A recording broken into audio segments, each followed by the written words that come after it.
রক্তস্বল্পতা বা অ্যানিমিয়া হলো এক ধরনের শারীরিক অবস্থা যেখানে রক্তে হিমোগ্লোবিনের পরিমাণ স্বাভাবিকের থেকে কম থাকে। হিমোগ্লোবিন হলো রক্তের লোহিত কণিকার মধ্যে থাকা লৌহ ও আমিষের সমন্বয়ে গঠিত রঞ্জক যৌগ পদার্থ, যা শরীরের বিভিন্ন অংশে অক্সিজেন বহন করে।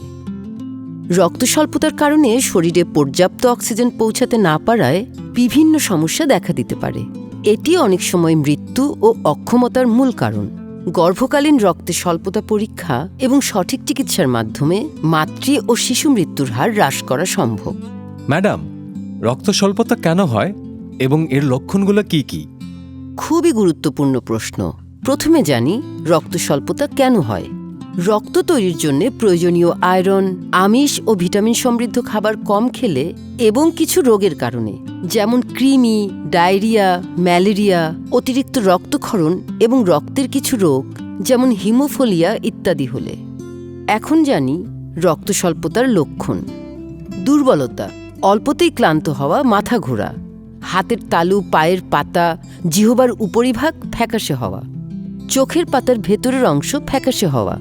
আপা, গর্ভকালীন সময়ে রক্ত স্বল্পতা কি বিপজ্জনক এবং কেন? খুবই জরুরি প্রশ্ন। বিপজ্জনক কেন তা শুনুন। গর্ভকালে মারাত্মক রক্ত স্বল্পতা মায়ের মৃত্যুর কারণ হতে পারে। রোগ প্রতিরোধ ক্ষমতা কমে যায়, ফলে গর্ভবতী মা সহজেই রোগ আক্রান্ত হয়। গর্ভবতী মা দুর্বল হয়ে যায়, ফলে সুষ্ঠুভাবে কাজ করার ক্ষমতা কমে যায়। গর্ভস্থ শিশুর বৃদ্ধি ও মেধা বিকাশ বাধাগ্রস্ত করে। রক্ত স্বল্পতা প্রতিরোধে আমরা কি কি পরামর্শ দিব তা এখন মনোযোগ দিয়ে শুনুন। আয়রন ও ভিটামিন সমৃদ্ধ খাবার গ্রহণের মাধ্যমে রক্ত স্বল্পতা প্রতিরোধ করা যায়, যেমন প্রাণীজ খাবার, মাছ, শুটকি মাছ, ডিম, কলিজা এবং মাংস ইত্যাদি।